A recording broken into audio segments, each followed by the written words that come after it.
네, 안녕하십니까. 박지원의 오페라 대본 연구입니다. 꽃이 피는 3월이면 늘 여러분들을 이렇게 수업 시간에 이탈리아의 오페라 한 작품을 만나뵙게 되었는데, 원래는 전 세계적인 지금 그 코로나 바이러스 위기 때문에 저희가 온라인으로나마 여러분들을 만나뵙게 돼서 반갑습니다. 아무튼 우리가 지금 이렇게 각자가 지금 그 사회적 거리두기 이러한 것 때문에 각자에서 자리에 있지만, 이 순간도 우리가 오페라의 어떤 그 열정이 있는 젊은이로서, 오페라에 앞으로 희망이 있는 사람으로서 더욱더 열심히 매진하는 그 시간들을 놓지 않기 위해서 온라인을 만난 이 장면을 저희가 더욱더 기억하고 긍정적인 방향으로 이 수업을 이끌어 나가도록 하겠습니다. 온라인뿐만 아니고 빨리 이 사태가 진정되고 여러분들을 오프라인에서 만나서 다시 같이 우리가 오페라 대본 연구를 같이 공부하는 날을 고대하면서, 오늘은 오리엔테이션을 겸해서 짤막하게나마 오페라의 탄생과 역사에 대해서 이야기해보는 시간을 갖도록 하겠습니다.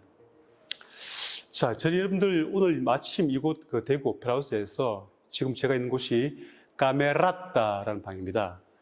잘 아시죠? 카메라타라는 말이 1585년경에 지금의 피렌체에서 발생한 하나의 운동이었습니다. 당시에 피렌체는 여러분 잘 아시는 르네상스 운동이 활발히 연구되는 그런 곳이었는데요. 여기서 당시에 바르디라는 백작 집에 당시에 피렌체에서 있었던 귀족들, 거기에 까치니라는 사람도 있었고요, 리누치니도 있었고요. 그리고 여러분 잘 아시는 갈릴레오의 아버지였던 빈첸소 갈릴레이도 있었습니다. 그러한 사람들이 모여서 어떻게 하면 고대 그리스 사람들의 어떠한 극의 문화를 우리가 현대에 재현시킬 수 있을까라고 해서 그 당시에 여러 가지 방법으로 그러한 극을 연구를 했었는데, 어느 날 1585년경에 누구인지 모르겠죠. 그 멤버 중에서 고대 그리스를 해보니까 분명히 전체의 이 역을, 드라마를 음악으로 다 했던 것도 존재하지 않았을까라는 그러한 의견을 내므로써 그러면 우리가 음악을 전체를 한번 오페라화 시켜볼까, 그러니까 노래화 시켜볼까, 드라마 시켜볼까라고 해서 했던 것이 바로 첫 번째 오페라의 탄생의 계기가 되었습니다. 사실 일종의 착각이었죠. 그건 존재하지 않았습니다. 그래서 당시에 그 리누친이라는 사람이 대본을 쓰고, 그리고 했던 오페라가 바로 다프네라는 고대 그리스의 신화였죠. 목가적인, 당시 플로렌스도 이곳 대구나 서울처럼 굉장히 교통이 많고 시끌벅적했나 봅니다. 그래서 그런 그 소란한 도시를 떠나서 아주 양들이 뛰어놀고 그러한 요정들이 놀고 있는 그러한 뭔가 시골에 가서 사는 것이 하나의 뭔가 목표였는지, 당시 목가적인 주제를 가지고 굉장히 많은 음악 형식과 오페라의 대본을 많이 썼습니다. 그래서 첫 번째 이 오페라가 바로 다프네인데, 사실은 이 오페라가 첫 번째 오페라가 될 수 있는 기회를 잃어버렸습니다. 왜냐하니까 대본은 남아있는 데 비해서 음악이 악보가 남아있지 않는 거예요.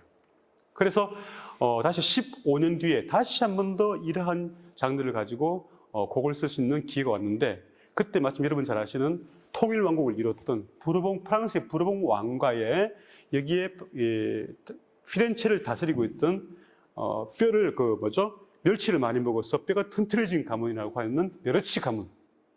좀 아시죠?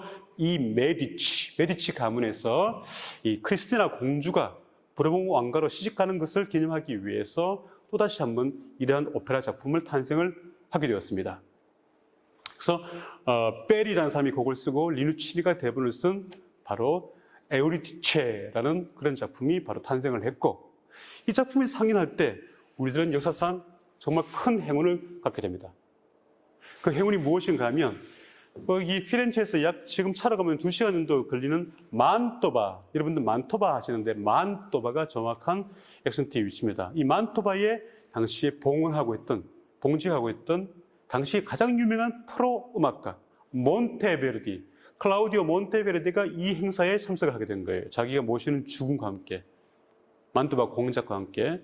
그런데 이 몬테베르디가 보니까 아마추어 그냥 르네상스의 귀족들이 늘 했던 음악도 조금 하고 시도 쓰고 과학도 알고 문학도 하고 이런 사람들이, 아마추어인들이 모여서 만드는 작품이 보니까 이거 굉장히 괜찮은데 앞으로 이 장르 돈 되겠다, 히트치겠다, 이렇게 생각을 하는 바람에 내가 프로 음악가인 내가 한번 저기에 이 시장에 뛰어들어 봐야겠다라고 작심을 하고, 그날부터 만토바에 들어가서 오페라를 하나 쓰게 됩니다.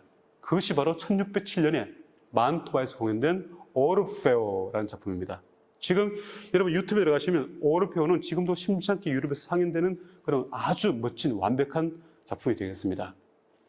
결국은 에우리디체나 오르페우스나 결국은 당시에 똑같은 목가적인 신화였습니다. 그렇다는 것은 현학적이고 철학적인 그런 고대 그리스를 연구하던 르네상스의 이 사람들이 하던 우리의 어떤 그 사고를 좀 더 함량시키고 우리 사고를 고양시키려는 목적으로 만들어졌던 이 오페라가 마침 이 몬테베르디가 만토바 공작과 결별을 하고 베니스로 결국은 이동을 했는데 그때부터 이 사람이 조금 더 대중적인 주제를 가지고 오페라를 쓰게 됩니다.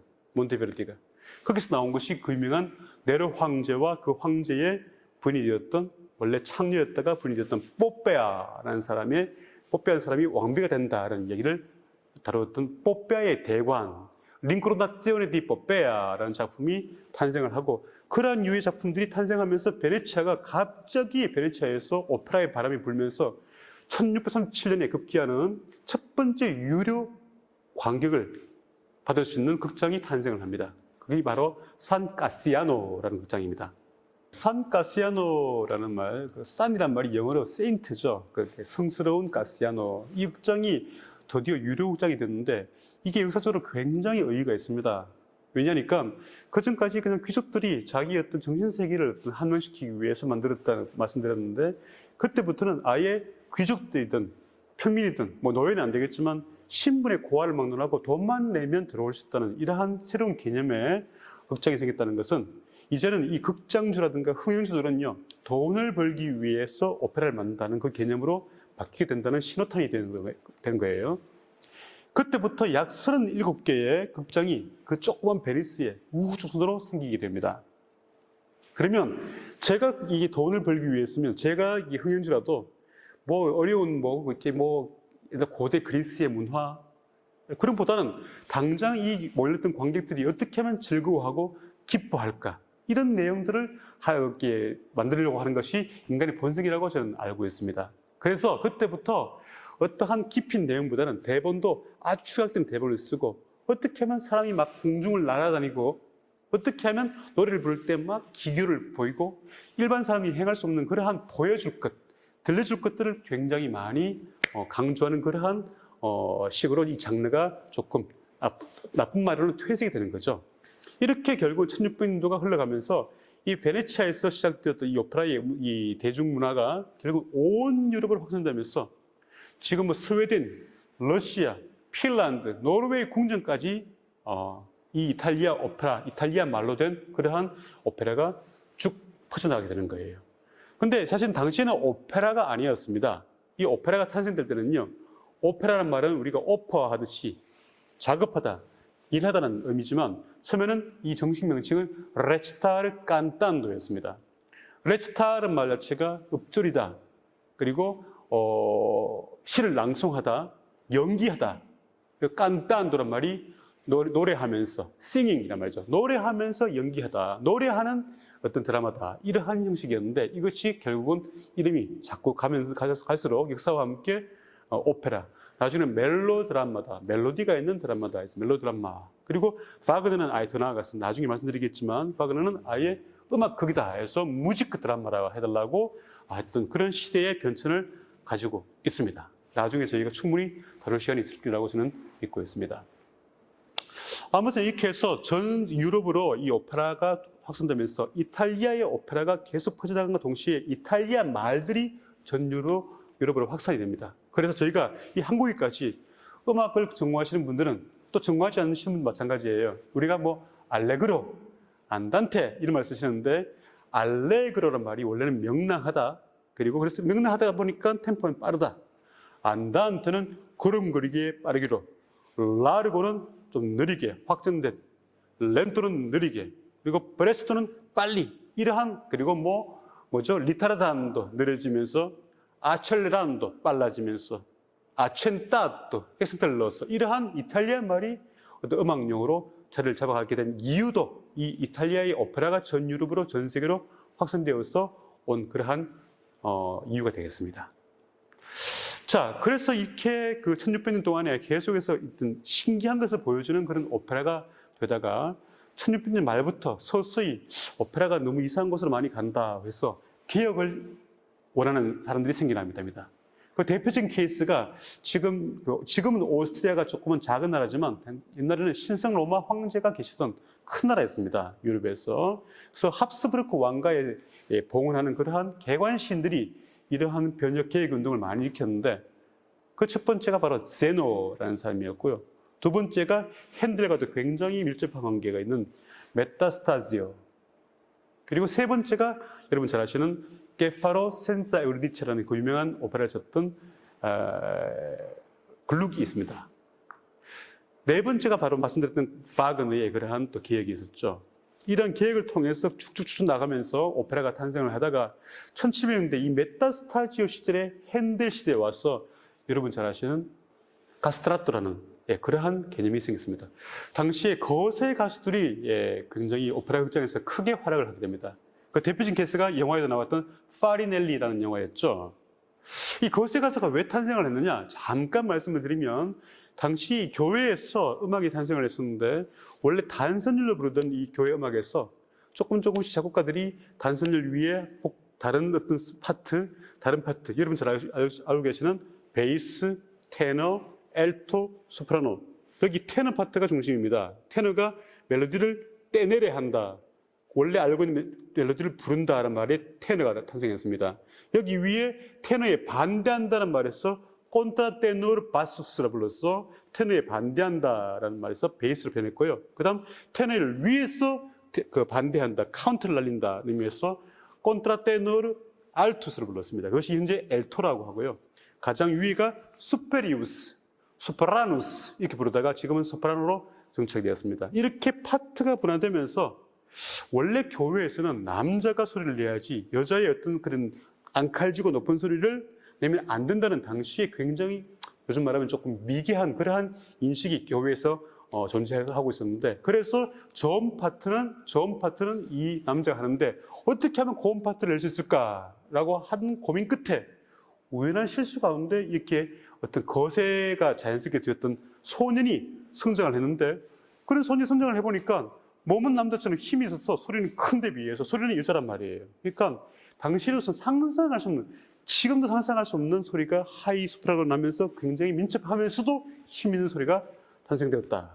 그때부터 이 소프라노 파트를 엘토 파트를 이 거세 가수 맡고 베이스와 테너 파트를 남성이 맡는다. 이러한 것들이 교회에서 횡행되었는데 이것이 오페라 극장에 오면서부터 그들의 소리가 이 극장을 차지하면서 지금까지는 들어볼 수 없는 상상할 수 없는 음향 물리학적으로 아주 좋은 소리, 고급진 소리가 당시에 유행을 하게 되었습니다.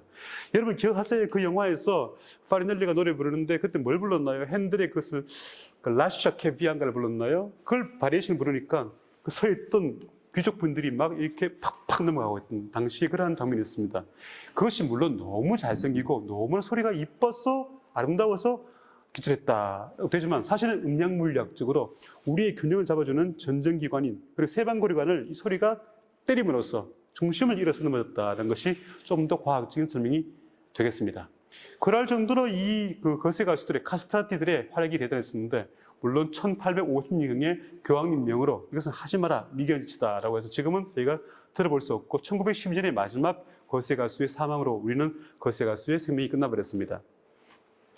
저희가 오늘 공부하려고 하는 레너트 디 피가로의 조금 다음 세대였던 로시니는요. 로시니는 이 거세 가수들의 어떤 성악적인 역량들을 다시 한 번 더 재현시켜보자, 르네상스 시켜보자라고 했던 그런 운동을 했던 것이 바로 유명한 벨칸토라는 그러한 운동입니다.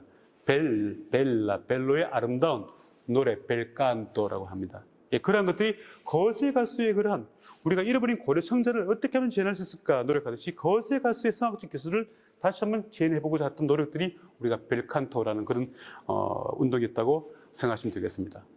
다시 얘기를 되돌려서 아무튼 이 거세 가수들의 활약이 있었던 핸델의 시대가 지나고 그 다음 시대가 우리가 공부하게 된 피가로의 결혼을 썼던 이 모차르트의 시대가 되겠습니다. 자, 모차르트 하면 이탈리아 오페라가 굉장히 많습니다. 모차르트는 오스트리아 태생이고 잘츠부르크 태생이고 비엔나에서 활약했고 독일 사람 아니에요. 하는데 이 모차르트는요, 당시에 5세 때부터 전 유럽을 여행을 다니면서 사실은 한 나라의 태생은 독일 사람이 독일어를 쓰고 있지만 이탈리아어, 프랑스어, 영어 등등을 어릴 때부터 익혔기 때문에 아주 국제적인 감각이 있었기 때문에 당시 오페라가 굉장히 유행했던 것은 다 이탈리아 오페라였습니다. 그래서 이탈리아 말로 된 대본을 가지고 오페라를 많이 만들었습니다. 그 대표적인 오페라가 3편이 바로 3부작 트릴로지아, 트로이카라고 말하고 있는 지금 공부하시는 레노치 디 피가로, 그 다음 돈 조반니, 그 다음 꼬지 판투테, 여자들은 다 그렇게 한다, 꼬지 판누투테, 이렇게 세 작품이 있고 마지막 작품은 자기의 모국어였던 독일어 썼던 슈필, 바로 마술피가 있죠. 마술필이. 아무튼 물론 이 작품 전에도 뭐 후궁으로의 도주 아니면 앞에 쓰던 뭐 네로 황제를 다뤘던 그런 오페라 등등이 있습니다. 자, 이렇게 모차르트가 이탈리아 오페라를 가지고 한 시대를 풍미하고 다시 이제는 오페라는요, 모차르트가 아니고 다시 이탈리아로 넘어와서 이탈리아 작곡가들이 연이어 탄생을 하게 됩니다. 그 대표적인 작곡가가 바로 파이에셀로, 그리고 파리에서 나폴레옹이 득세할 때 나폴레옹 밑에서 굉장히 많은 영광을 누렸던 그런 작곡가들이 있죠. 치마로사 등등 있다가 다시 이탈리아에 와서 바로 조아키노 로시니가 탄생을 합니다. 로시니 여러분 잘 아시는, 원래 우리가 오랫동안 30년 동안 세빌리아 이발사라고 대한민국에서만 세빌리아 이발사 했다가 얼마 전부터 이게 정정이 되어서 세비야 이발사 그러는데, 이탈리아 말로는 일 바르베리 디 시빌리아, 시빌리아의 이발사이고요. 원래는 이 스페인 국명인, 스페인의 도시명인 세비야에서 난다. 그래서 지금은 한국에서는 세비야 이발사로 정정되어 부르고 있습니다. 이런 코믹 오페라를 등장을 시켜서 오페라가 진행되다가 이 사람이 파리로 가면서 자기도 뭔가 좀 더 이렇게 세리아된, 좀 더 진지한 오페라에서 뭔가를 남기고 싶어서 그 유명한 윌리엄 텔, 월리엄 텔, 그리고 이탈리아 말로는 기욤무 텔, 굴레무 텔이죠. 그리고 프랑스 말로 기욤무 텔을 발표했지만 이미 시대의 흐름 자체가 파리인들은 이제 더 이상 로시니의 그러한 웅장한, 거창한 그런 오페라를 원하지 않고 좀 더 뭔가 달콤하고 낭만적인, 조금 더 유려한 그러한 음악을 알고 싶어서 그런 음악의 멜로디였어. 대표적인 작곡가가 바로 빈첸소 벨리니가 파리에서 활동을 하면서 결국은 그런 음악에 경도를 하고, 로시니는 38살이라는 젊은 나이에 자기는 나의 시대는 끝이 났다고 해서 펜을 꺾어버리고 그때부터 요리사로 탈바꾸면서 40년을 더 살았다는 그런 얘기를 저희가 잘 알고 있습니다. 빈첸조 벨리니의 노르마라든가 청교도 브리탄이라고 그러죠. 이러한 오페라가 또 유행을 하다가 그 다음 시대에 가에타노 도니제티라는 작곡가가 나타나서 도니제티의 사랑의 묘약, 도니제티의 돈 파스quale, 이런 코믹 작품도 많이 저희들이 상연을 하고 있습니다. 이곳 대구 오페라하우스에서도요. 또 하지만 그 사람이 쓰는 람메르무어 디 람메르무어의 루치아라는 이런 아주 꽁트 오리, 이런 프랑스 말로 된 오페라도 있었죠. 그런 작품들이 계속되다가 시대는 주세페 베르디라는 거장을 불러내게 됩니다. 자, 베르디 하면 참 여러분들 그 이탈리아 오페라의 아버지란 말, 악성이란 말도 듣고, 독일에 있는 그 리하르트 슈트라우스, 아니죠, 리하르트 파그너, 죄송합니다. 파그너의 필적할 만한 라이벌인 사람으로 알고 있지만, 사실 베르디는 여러 가지 인간적인 에피소드가 굉장히 많은 사람입니다. 그래서 저희가 시간이 많지는 않지만 짧게 좀 여러분들의 흥미를 돋구기 위해서 말씀을 드리도록 하겠습니다. 베르디는 그 이탈리아 밀라노에서 물론 스타가 되었지만 사실은 부세토라는 도시의 사람입니다. 이 부세토에서 어릴 때 오르가니스트로 또 그리고 작곡가로서 활동을 하고 있다가 자기를 가르쳤던 선생님의 딸과 결혼을 하게 됩니다. 결혼을 하고 어느 정도 음악적 명성을 얻자 밀라노에 와서 자기가 성공을 하겠다는 결심을 갖추고 밀라노에 왔는데 당시 나이가 벌써 20세였던 거예요. 요즘 20세 때 음대를 갑니다. 근데 거기서는 20세 때 음대를 간다는 것은 굉장히 음악원에서는 나이가 많다고 얘기했나 봐요. 그래서 결국은 음악원에서 나이 때문에 허가를 해주지 않고 개인 레슨을 받으면서 겨우겨우 정말 음악가의 꿈을 펼쳤었는데, 나중에 오페라 왕이 된 하루만의 임금님이라는 오페라를 썼습니다. 근데 그 오페라를 쓰고 얼마 되지 않았어. 큰 불행이 찾아온 거예요. 자기 사랑하는 부인이 죽고 또 사랑하는 두 딸이 동시에 죽어버리는 그 1년 사이에 그러한 엄청난 비극을 맞게 되었고, 또 자기 이 오페라 왕이 하루 만에 임금님이 대실패를 끝나는 그러한 시련의 역사가 계속되었습니다. 그때 이 베르디가 너무나 실이 빠져가지고 심지어는 역사서에 의하면 자살을 생각할 정도로 힘들었다고 하는데, 어느 날 또 술이 잔뜩 취한 채로, 이 약간 야사에 속합니다. 취한 채로 그러나 자기 다락방으로 올라가는 그 대문 앞에서 이 베르디의 어떤 재능을 아꼈던 흥행주 한 사람이 방금 나온 따끈따끈한 대본 하나를 베르디에게 이 코트에 찔러주면서 용기를 잃지 말게라는 말을 남기고 가버렸는데, 이 술이 취한 이 베르디가 그것을 인지하고 못하고 결국 이 대본을 가지고 올라가 있다가 다락방에서 술이 취해서 잠이 든 상태에서 목이 말라 일어나서 물을 마시고 보니까 한 달빛이 들어와서 창을 때리는데 자기가 받았던 어떤 한 종이가 있는 거예요. 그제서야 이것이 대본이었구나를 기억해서 그 대본을 딱 보니까 첫 제목이 나오지 않고 딱 펼쳐진 순간에 한 부분을 때리고 있더랍니다. 이것이 바로 파 펜시에로 수랄리 도라테 파 리포자 꼴리니 스위 꼴리 하면서 하는 날아가라 생각이여 하는 히브리 노예들의 합창이었던 거예요. 이 작품에 그때 영감을 가지고 순식간에 이 합창곡을 쓰고 더 나아가서 몇 달 만에 이 전체 오페라를 써서 밀라노에서 초연을 하게 됩니다. 1842년이었죠. 2월달 초연했는데 이때 청중의 반응은 그전까지의 베르디안 반응과는 전혀 달랐습니다. 지금까지 맛보지 못한 새로운 오페라의 형식과 새로운 오페라의 감정이 이입된 이 오페라를 가지고 밀라노의 청중들이 열광하면서 심지어 더 나아가서는 비바 베르디, 베르디 만세, 이탈리아 말로 비바 만세입니다. 이탈리아 만세라는 말을 하면서 베르디를 칭송하면서 또 한 좋은 의미의 음모와 이걸 연결시킨 거예요. 그 음모는 다름 아닌 비바, V는 비토리오, I는 이탈리아, V는 죄송합니다. 비바 베르디, 비토리오 에마누엘레 디 이탈리아잖아요.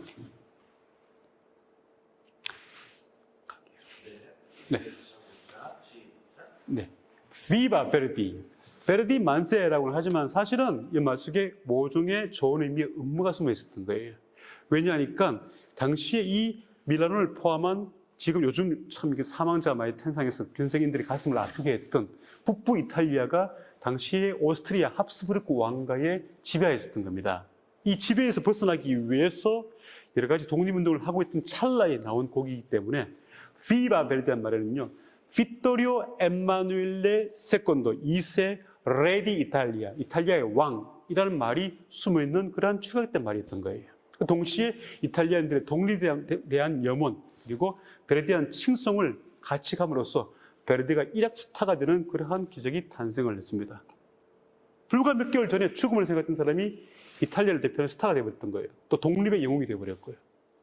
그래서 저를 포함한 우리 모두가 이러한 시련 속에서 절대 우리가 열정과 의지를 꺾지 말고, 그러니까 더욱더 자기의 본분을 다하다 보면 어느새 이 코로나는 시련 자체가 물러나 있음을 발견할 때가 올 것이라고 확신을 합니다. 파이팅입니다. 자, 베르디가 이때부터 총 11개의 작품들을 연이어서 1년 단위로 하나씩 만들어 갑니다. 나중에 베르디가 회수하기를 순례할 때는 정말 감옥 같은 날들이었다라고 갇혀서 쓰고 연주하면서 공연하면서 또 쓰고 공연하고 이것이 11년 동안 쉴 틈이 없었다라고 하는 그러한 시기인데, 그래서 우리가 템포 디 갈레라, 리아니 디 갈레라라는 이탈리아 말을 씁니다. 그러니까 감옥 속의 나날들. 이때 나온 작품들이 잔 다르크, 조바나 다르크로 하죠. 그리고 레나뇨 전투, 그리고 아틸라, 굉장히 유명한 아리아가 많은 아틸라, 이러한 작품들이 연이어서 내면서 항상 뭔가 전투적이고 뭔가 신념을 가진, 그리고 외세의 침략과 맞서는 그러한 전쟁신이 많은 오페라를 탄생시킴으로써 이 베르디는 독립을 꿈꾸는 북부 이탈리아의 더욱더 영웅으로 더욱더 이 상종가를 치게 되는 거예요.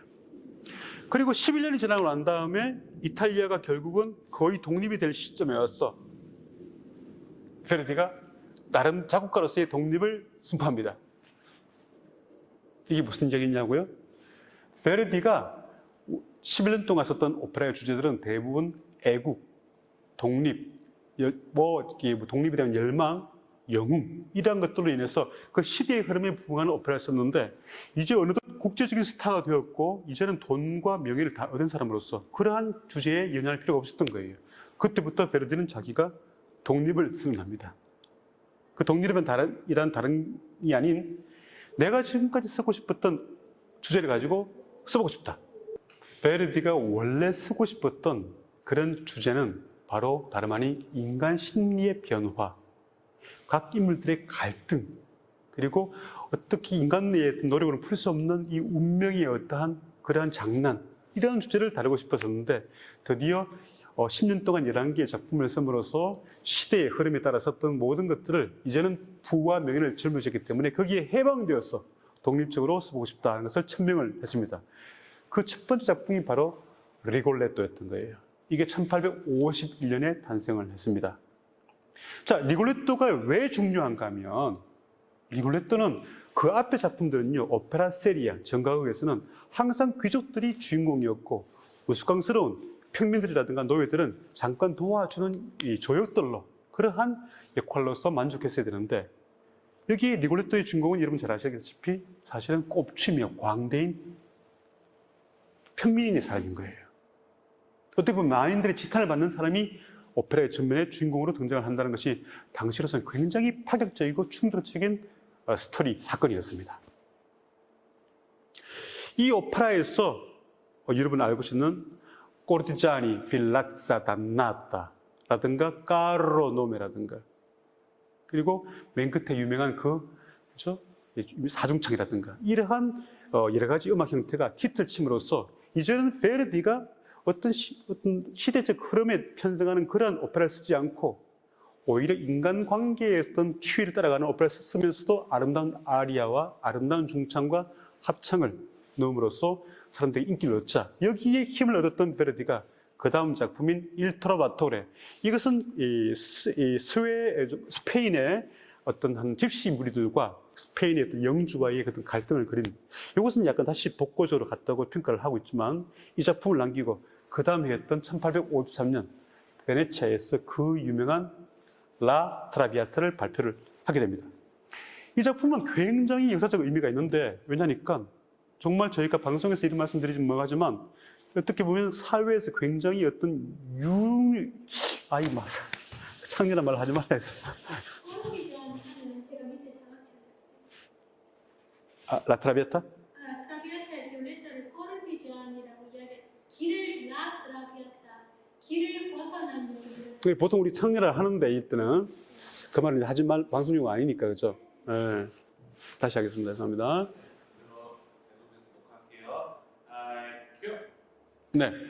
그래서 이 라 트라비아타라는 오페라를 탄생시켰는데 여기에 주인공이 사실은 어떤 유흥가에 있는, 지금 말하면 일종의 유흥가에서 거기 이렇게 일을 하는 그러한 인물을 앞으로 내세운 거 아니겠습니까? 참고로 이 라 트라비아타 설명드리면 라라는 것은요, 영어의 더에 해당되는 여성형 정관사, 이탈리아 여성 정관사가 라고요. 트라란 말은 영어의 비틀입니다. 사이사이고 비아란 말. 여러분 이탈리아 가시면요, 비아란 말이 두 가지 경우가 있습니다. 거리에 보면요, 여기 동성로 할 때 대구 같으면 서울에 뭐 테헤란로 할 때 그게 비아란 말이고요. 또 하나 비아 하면 꺼져버려, 가버려 뜻으로 비아, 커먼이라는 말도 사실 있습니다. 예, 그래서 그 비아타 하면 여자, 그러니까 길거리 사이사이를 헤쳐다니는 길 잃은 여자, 일종의 코르티자나라고 하죠. 코르티자나. 예, 그러한 의미가 있습니다.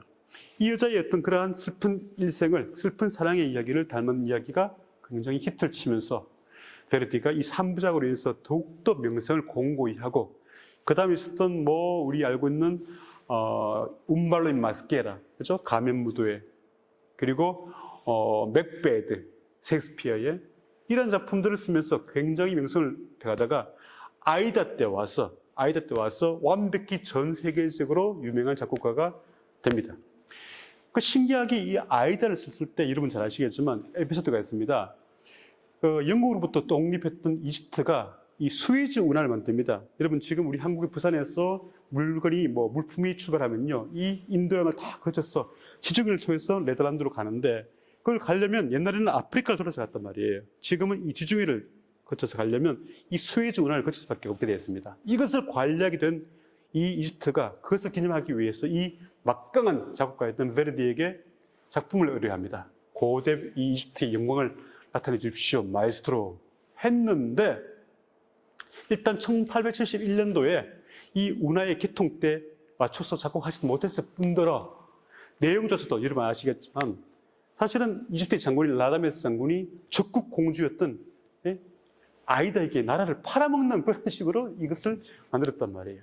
이것이 바로 신의 또 한수가 되어서 너무나 뻔한 스토리가 아니고 그러한 인간의 갈등, 나의 나라와 사랑하는 여인과의 속에서 방황하는 그 갈등, 이거 마찬가지죠. 아이다에서도 나의 사랑하는 남자와 조국 이디오피아의 속에서 갈등하는 여인으로서의 갈등 등을 그리면서 거기에서 알고 있는 개선행진곡이라든가 그런 많은 아이다, 리토르나라 빈치토르, 이기고 돌아오라, 이런 아이다의 어떤 아리아와 합창곡이 유명해짐으로써 오히려 두 가지의 토끼를 다 잡는 그런 결과를 가져옴으로써 지금까지 전 세계에서 가장 유명한 레퍼토리 중에 하나가 되어냈다는 것도 우리 창작 오페라를 쓰는 우리들도 이렇게 참고를 하고 있어야 되는 사실일 것 같습니다. 그래서 너무 우리나라가 오페라가 지자체에서 뭔가 주어지면 우리 고장의 어떤 유명한 역사, 인물, 의병대장, 독립투사, 이게 너무 우리가 이 프레임이 있다는 것 자체가 사실은 세계적인 오페라를 쓰는 데서 굉장히 걸림돌이 되고 있다는 것도 저희가 사실은 명심해야 될 사실인 것 같습니다. 베르디가 이 아이다를 쓰고 나서 붓을 꺾어버립니다. 이때가 1871년이니까 베르디가 1813년이면 나이가 62세였어요. 아직도 한참 오페라를 쓸 수 있는 그런 베르디가 왜 붓을 꺾어버렸을까요? 이것이 바로 로시니 효과라고 그러는데, 로시니가 38세 때 이 사실은 담석증이 있었다고 얘기를 합니다만, 담석 때문에 붓을 꺾었다고 말은 했지만 본인은 새로운 후배들이 쓰는 새로운 스타일에 적응하지 못한다는 그러한 위기였기 때문에 잘 나갈 때 내려온다라는 것으로 인해서 펠리니와 도니제티에게 차를 양보한다는 그러한 좋은 것이 나중에 결과적으로 미덕화되었습니다. 그래서 그것을 똑같이 하기 위해서 내가 잘 나가는 60대 초반에 내려와서 이제는 해야지만이 나의 어떤 명성이 오랫동안 죽고 나서도 유지할 수 있다는 그런 판단을 하지 않았을까라고 역사가 따른 분석을 하고 있습니다만, 그렇게 해서 그때부터 약 18년 동안의 베르디는 붓을 꺾은 채로 제야에 묻혀서 화초를 가꾸면서 요리를 하면서 재미있는 생활을 이어갑니다. 자기의 두 번째 부인이었던 주세피나와 함께. 그런데 당시에 젊은 작곡가이자 대본가 중에 한 명이었던 아리고 보이토라는 사람이, 이 사람도 이미 멤피스토펠레 등등을 한 유명한 작곡가예요.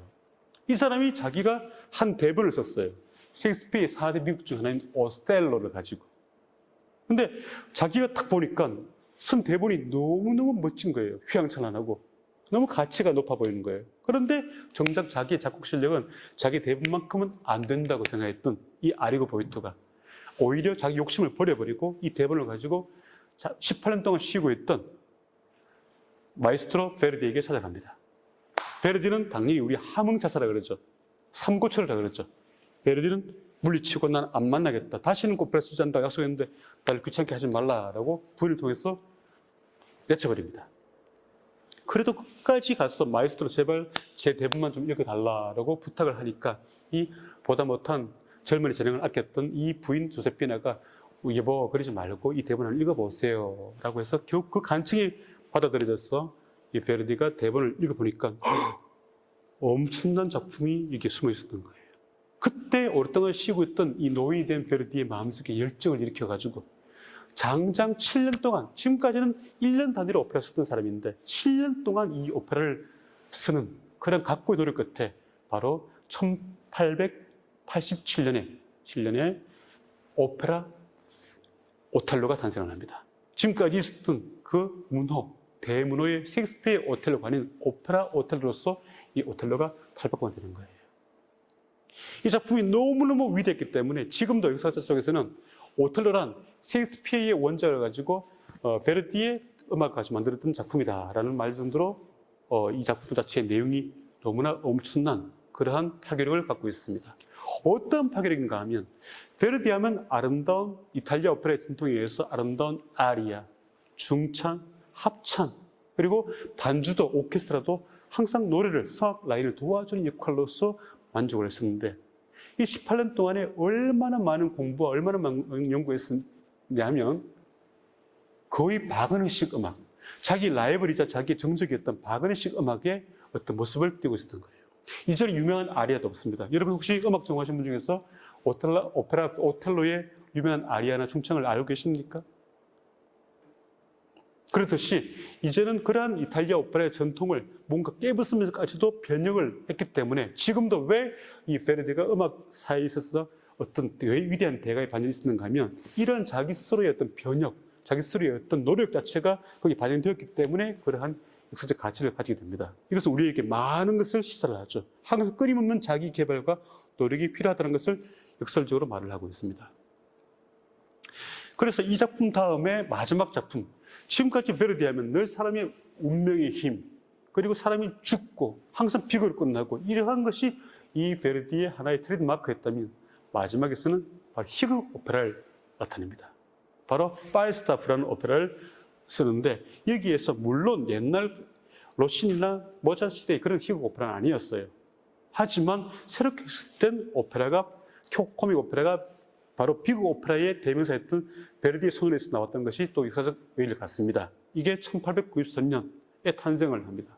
그리고 베르디는 신기하게도 그렇게 어려운 인생 여정을 다 밟았음에도 불구하고 아주 드물게 장수를 하는 바람에 1901년까지 살다가 결국은 사망을 합니다.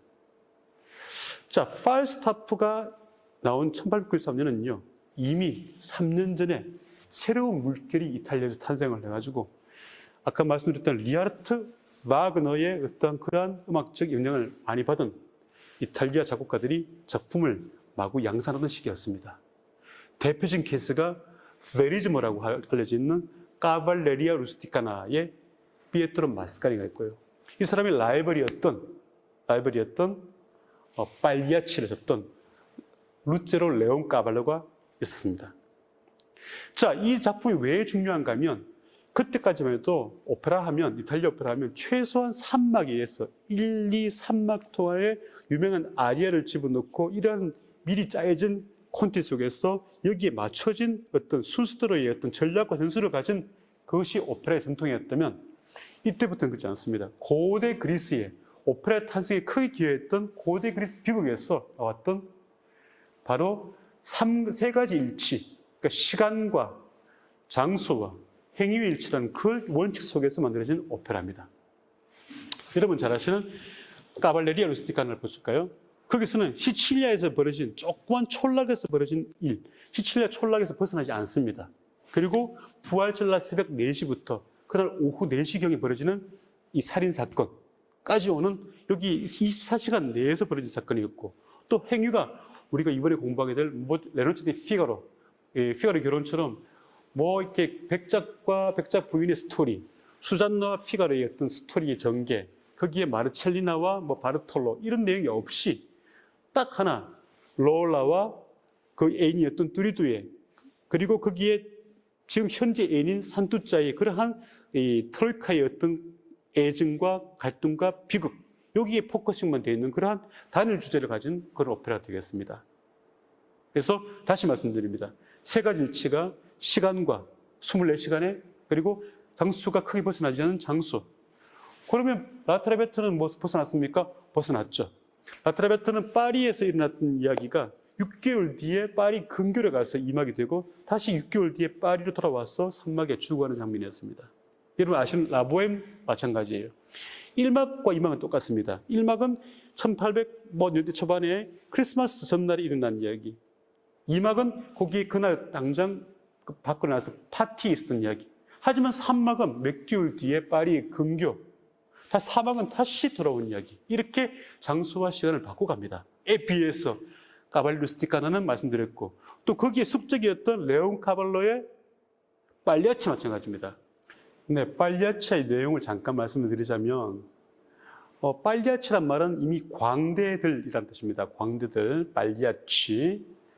이 광대극을 하는, 연극을 하는 한 그 돌아다니는 유랑 극단의 한 무리가 이 칼라브리아 지방의 한 마을에 도착을 하고, 근데 사실은 이 마을의 청년이었던 실비오라는 청년과 이 공마단 소속이었던 이 왕초의 까니오의 어린 아내이자 여기 넷다 역을 맡게 될 이 여자가 원래는 지금 몰래 만나는 불륜관계인 거예요. 그래서 이 광대들이 도착할 때 그날 몰래 만나가지고 오늘 밤 12시에 도망가자 라고 했지 않습니까? 그래서 그런 약속 끝에 여기에 오페라가 시작됐는데 이 그 오페라 2막에서 그 극 자체가 보니까 현실과 너무 똑같았어. 이 사실을 알고 있던 남편이자 왕초인 까니오가 결국 자기의 분을 이기지 못하고 그 순간에 이 드라마와 현실, 일종의 약간 인셉션, 우리 영화 인셉션 아시죠? 인셉션 그리고 매트릭스 같이 현실과 극을 왔다 갔다 하다가 결국은 미리 준비한 칼을 가지고 이 실비오와 내 딸을 죽인다.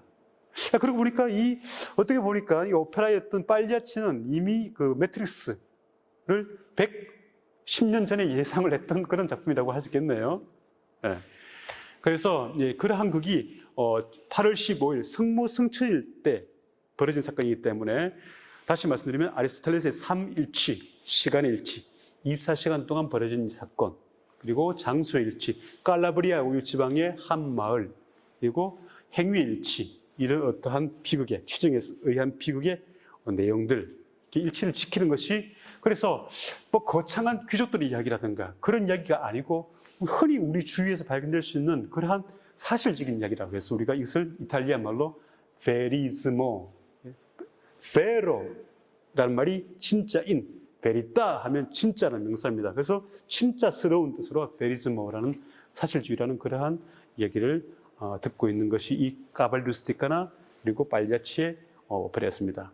이 두 오페라 작곡가들에 비해서 당시 평론가들에 하면 훨씬 많은 재능을 갖고 있다는 한 작곡가인데 운이 없었든지 그때까지 성공을 못했던, 작품을 남기지 못한 그러한 작곡가가 있으니 바로 이 작곡가가 바로 자코모 푸치니인 거예요.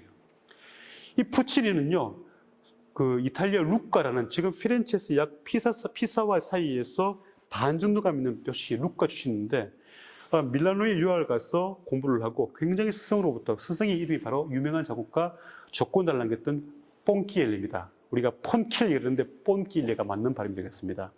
이 뽕키엘리의 전폭적인 지지를 얻어서 공부를 했는데 이상하게 에드가하고 이런 작품들이 큰 반응을 얻지 못해서 시리에 빠져 있었는데, 그럼에도 불구하고 이 작곡가의 재능을 믿어주었던, 여러분들 이탈리아 오페라를 보시면요, 이 악보가 대부분 다 리꼬르디라는 이 출판사에서 나온 겁니다. 이 리꼬르디가 누군가 하면 바로 줄리오 리꼬르디, 그리고 조반니 리꼬르디라는 그 가게가 있어요.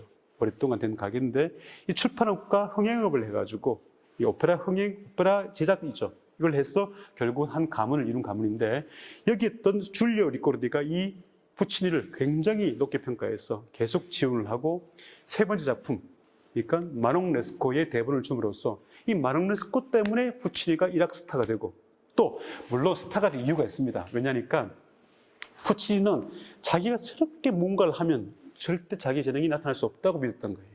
그래서 전략을 바꿔가지고 이미 유명한 작곡가가 써놓은 대본이라든가 그런 스토리를 가지고 일종의 라이벌 의식을 붙여서, 일종의 노이즈 마케팅이죠. 붙여가지고 예를 들어서 마농 레스코는요, 프랑스 작곡가 마스네의 마농이라는 똑같은 줄을 가지고 이탈리아 말로 썼는데, 그것이 결국 마스네 작품과 비교가 되면서 이 작품이 히트하게 된 거예요. 물론 새로운 어법이죠. 이탈리아의 새로운 어법이었기 때문에 히트하게 되었죠. 그때 자기 작품의 어떤 그런 특성과 장점을 발견했던 이 푸치니가 다음 작품 라보엠을 탄생시키는데, 이 라보엠 또한 어떤 음모가 있었습니다. 자, 프랑스 극작가 루제라는 극작가의 연극이었는데, 이 작품을 보고 봤어. 저것을 오페라를 화시켜야겠다라고 몰래 맘먹고 있다가, 근데 듣고 소문에 자기 친구이자 라이벌이었던 빨리아치의 작곡가 레온 까발로가 쓰고 있다는 얘기 듣고 몰래 만나는 거예요. 그래서 루제로 레온 까발로, 자네 요새 뭐 라보엠 쓰고 있다는데 맞는가 하니까 쓰고 있어. 근데 크게 재미는 없는 것 같아. 그래? 뭐 그런 것 같더라고. 자네 그냥 쓰고 난 다른 작품 쓰려고 하는데 열심히 써보게 한 상태의 그 어떤 그 레온 까발레의 마음을 읽은 상태에서 자기는 집에서 열심히 24시간 동안 라보엠 작업에 몰두를 하게 됩니다. 그래서 1896년 레온 까발레의 작품보다 1년 먼저 라보엠을 발표함으로써 대스타가 되어버린 거예요. 그러면서 이 라보엠은요, 여성 정관사 더, 그죠? 보엠은 보헤미안이란 말인데, 보헤미안의 이야기. 그럼 집시 이야기입니까? 아니에요. 왜냐니까 이 북인도에서 출발했던 집시 일단의 무리들이 지금의 동유럽, 루마니아, 체코, 슬로바키아, 알바니아 이런 곳에 살고 있었는데, 그래서 이 서유럽 사람들, 프랑스 사람들은요, 우리나라에서 이 살고 있는 이런 구글과 어떤 적선, 그리고 도적질을 하고 있는 적선들이 어디서 왔냐 해서, 루마니아에서, 아니면 보헤미아에서 왔다. 지금 체코슬로바키아 쪽이 옛날에는 보헤미아를 불렀답니다. 보헤미아에서 왔다라고 해서 보헤미엥 이렇게 불렀다고 합니다. 그래서 보헤미안.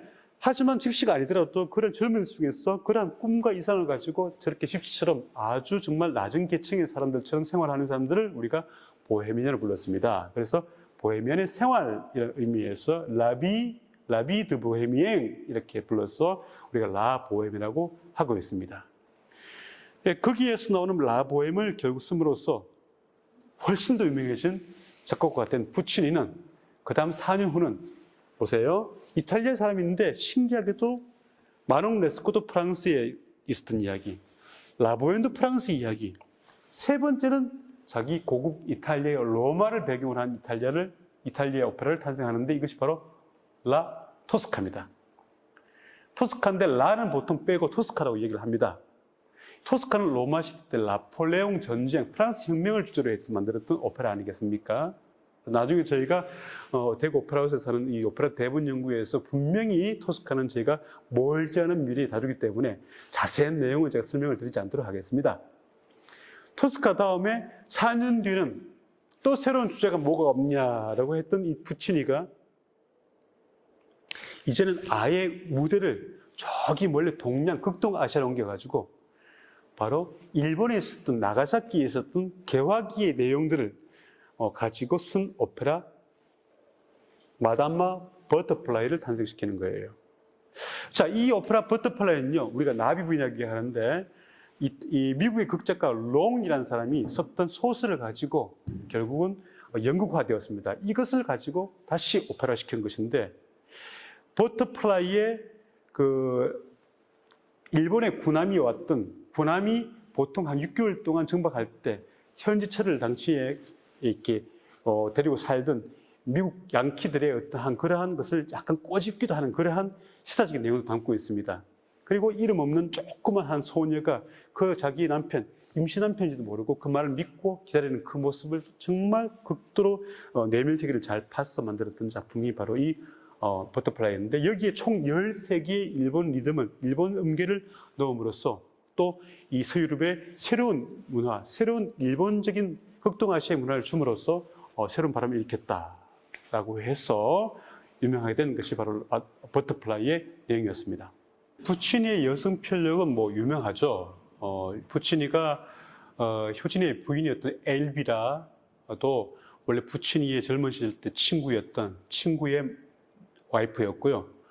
그리고 부치니가 이 엘비라와 결혼한 후에도 굉장히 많은 여러 여성을 거치면서 엘비라의 어떤 과의 갈등이 굉장히 심화되는 시기가 또 있었습니다. 바로 마담 버터플라이와 쓰고 난 이후의 시절인데요.